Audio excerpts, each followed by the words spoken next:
बिस्मिल्लाहिर्रहमानिर्रहीम। मुख्तसरुल कुदूरी का 10वां बाब है किताबुल बुयूँ, सबक नंबर 4 में खुशामदीद। आज के इस सबक के अंदर भी हम खरीद फ़रोख्त से मुतल्लिक़ा कुछ अहकाम व मसाइल को समझेंगे। इबारत देखें, वमन इश्तरा थौबन अला अन्नहु अशरतु अज़रुइन बिअशरति दराहिमा व अर्ज़न अला अन्नहा मियतु ज़िराइन बिमियति दिरहमिन फवजदहा अक़ल्ल मिन ज़ालिका फ़लमुश्तरी बिलख़ियारी इन शाअ अख़ज़हा बिजुमलति समनी व इन शाअ तरकहा वइन वजदहा अक्सर मिन ज़िराइ अल्लज़ी सम्माहु फ़हिय लिलमुश्तरी वला ख़ियार लिलबाइई व इन क़ाल बिअतुकहा अला अन्नहा मिअतु ज़िराइन बिमियति दिरहमिन कुल्लु ज़िराइन बिदिरहमिन फ़वजदहा नाक़िसतन फ़हुव बिलख़ियारी इन शाअ अख़ज़हा बिहिस्सतिहा मिन समनी व इन शाअ तरकहा व इन वजदहा ज़ाइदतन कानल मुश्तरी बिलख़ियारी इन शाअ अख़ज़ल जमीअ कुल्लु ज़िराइन बिदिरहमिन व इन शाअ फ़सख़ल बैया। तर्जुमा देख लें। और जिस शख्स ने कपड़ा ख़रीदा इस बात पर कि ये 10 ज़िरा हैं 10 दिरहम के बदले में, या ज़मीन ख़रीदी इस बात पर कि ये 100 ज़िरा है 100 दिरहम के बदले में, पाया उसको इससे कम, तो मुश्तरी को इख्तियार है, चाहे तो वो तमाम को ले ले उस तमाम कीमत के बदले में और चाहे तो तर्क कर दे। और अगर उसने पाया उस ज़िरा से ज़्यादा जिसका नाम लिया था बाय ने, तो फिर वो मुश्तरी के लिए है और बाय को कोई इख्तियार नहीं होगा। और अगर बाय ने उसे ये कहा कि मैंने तुझे ये ज़मीन बेची है इस बात पर कि ये 100 ज़िरा है 100 दिरहम के बदले में, हर ज़िरा 1 दिरहम के बदले में है, उसने पाया उस ज़मीन को कम, तो उसको इख्तियार है, चाहे तो वो ले ले उस ज़मीन को उसी के समन के बकदर हिस्से में से और चाहे तो वो तर्क कर दे।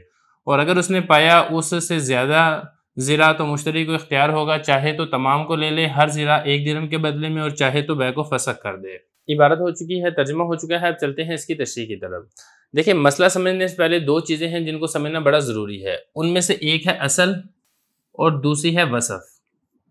इन 2 को पहले समझ लें। अगर कोई चीज़ टुकड़े करने की वजह से ऐबदार ना हो, उसमें जो कमी ज़्यादती होती है उसको असल कहते हैं। जैसे कि कैली और मौजूनी चीज़ों के अंदर जो कमी ज़्यादती होती है वह असल होती है। अब देखिए ना, गंदम है, 2 किलो गंदम है, आप इसको 2 टुकड़े करके किलो कर दें तो इसमें किसी किस्म का कोई ऐब वाक़या नहीं होता है। 2 किलो चावल है, चावल को आप टुकड़े करके किलो कर दें या उसके 4 टुकड़े कर दें आधा किलो के, तो इसमें किसी किस्म का ऐब वाक़या नहीं होता है। तो लिहाजा इसके अंदर जो कमी ज़्यादती होगी वो असल कहलाएगी। और अगर कोई चीज़ ऐसी है जिसमें टुकड़े कर देने से उसके अंदर ऐब पैदा हो जाता है, तो इसमें जो कमी या इजाफा होता है इसको वसफ़ कहा जाता है। जैसे कि पैमाइशी अशिया के अंदर जो गज़ है ये वसफ़ है। अब कपड़ा है, कपड़ा 4 गज़ कपड़ा है, अगर आप उसको टुकड़े करके 2-2 गज़ कर देंगे तो उसके अंदर ऐब वाक़या हो जाएगा। तो हम ये कहेंगे कि यहाँ पर जो गज़ है ये वसफ़ है, ये असल नहीं है। इसी तरीके से ज़मीन है, ज़मीन अगर 2 मरले ज़मीन है, अगर आप उसको टुकड़े कर के एक मरला कर देंगे तो उस ज़मीन के अंदर ऐब वाक़या हो जाएगा। लिहाजा ये जो मरला है ये वसफ़ कहलाएगा, ये असल नहीं कहलाएगा। एक बात ये होगी।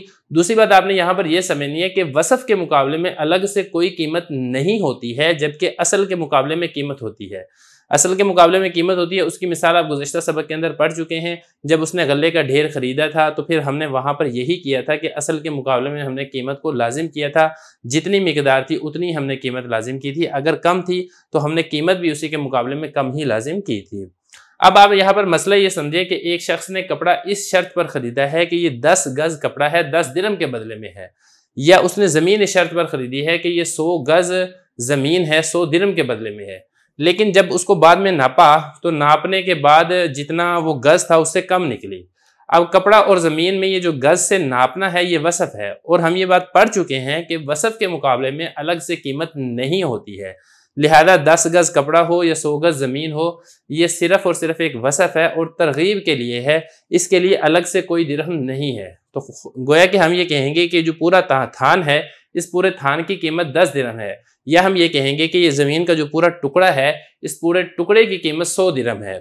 अब यहाँ पर ये देखिए, मुश्तरी को इख्तियार होगा इस बात का कि चाहे तो वो पूरी ज़मीन ले ले, चाहे अगरचे वो कम ही निकली है, चाहे तो वो इसको छोड़ दे। अब इसको ख्यार होगा बै को फसख करने का, इस वजह से क्योंकि यहाँ पर जब गज़ कम निकले हैं तो फिर इसकी जो रग़बत है वो इस ज़मीन के अंदर कम हो गई है या इस कपड़े के अंदर कम हो गई है। तो लिहाजा ख़रीदार की रग़बत कम होने की वजह से हमने उसको बै के फसख करने का इख्तियार दिया है। लेकिन ऐसा नहीं है कि जितने गज़ ज़मीन है या जितने गज़ कपड़ा है उतने के बकदर ही वो दिरहम दे। 100 गज़ की अगर बात हुई थी और 90 गज़ ज़मीन निकल आई है, तो फिर ऐसा नहीं है कि 90 दिरहम दे के वो ज़मीन लेगा। लेनी होगी तो इसको 100 दिरहम देकर ही ज़मीन लेनी होगी। इसी तरीके से अगर वो कपड़ा ज़्यादा निकल आता है या वो ज़मीन ज़्यादा निकल आती है, तो वो सारी की सारी ज़मीन है या सारी का सारा कपड़ा जो है वो ख़रीदार का होगा, वो मुश्तरी का वो बेचने वाले का नहीं होगा। वजह क्या है? वजह मैं आपको बता चुका हूँ, क्योंकि जो गज़ है ये वसफ़ है और वसफ़ के बदले में अलग से कीमत नहीं होती है, लिहाजा बेचने वाले को अलग से पैसे भी नहीं मिलेंगे और ना ही बेचने वाले को इस बै को फसख करने का इख्तियार हासिल होगा। मसला देखें जरा। जिस शख्स ने कपड़ा खरीदा इस बात पर कि ये 10 ज़िरा 10 गज़ हैं 10 दिरहम के बदले में, या ज़मीन खरीदी इस बात पर कि ये 100 ज़िरा यानी 100 गज़ ज़मीन है 100 दिरहम के बदले में, फवजदहा अक़ल्ल मिन ज़ालिका, अब उसने जब ज़मीन को नापा है या कपड़े को नापा है तो उसको उससे कम मिली है, तो मुश्तरी को इख्तियार है इंशाअ अख़ज़हा बिजुमलति समनी, चाहे तो वो जितनी समन तय हुई थी 10 दिरहम या 100 दिरहम तो सारी समन के बदले में ले ले, व इंशाअ तरकहा, चाहे तो इसको सौदे को ही तरक कर दे, ख़त्म कर दे।